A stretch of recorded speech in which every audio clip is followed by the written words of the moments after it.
I'm the woman and the warrior because we have no other choice now. In fact, you have to fight for your rights, and in my country you have to fight for your country too. There are a lot of women in Ukraine who are fighting in army now, and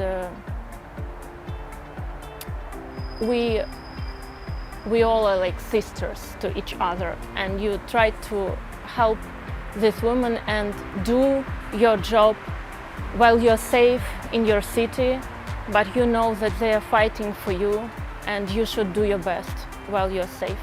Oh, probably that's a stereotype that men are the fighters and they are smarter.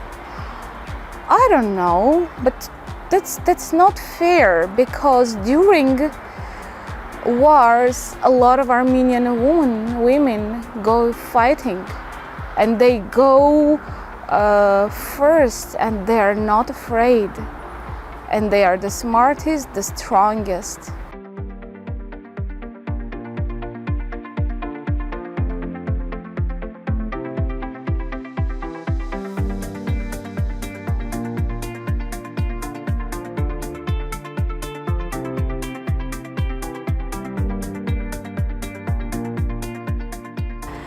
Well, war was waged by men, no, for a century, for the last 2,000 years at least.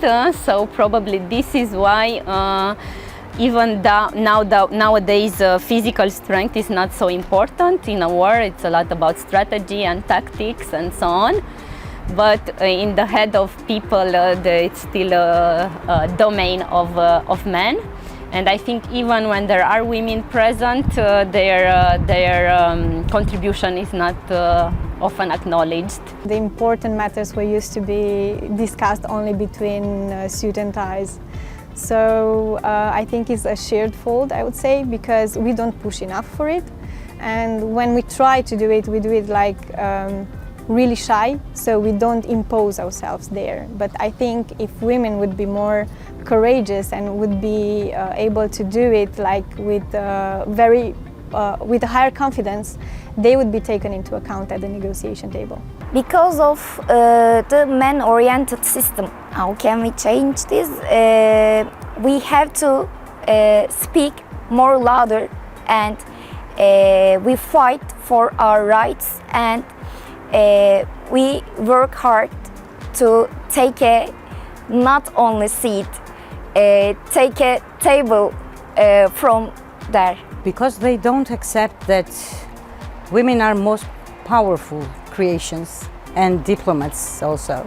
That's a historic perception and a legacy. So when people see women in defense and security, they cannot relate the way they relate to when they see the male in the same situation. That's why it's important that whether it's the military, defense or security field, we push and try to make sure that more women are visible, because there are more women in this field, but they are not visible. So all the time it's important that the female who work in the security and defense are at the top, so that the people see, get used to it, and they see that the women make more difference when it comes to the war and peace.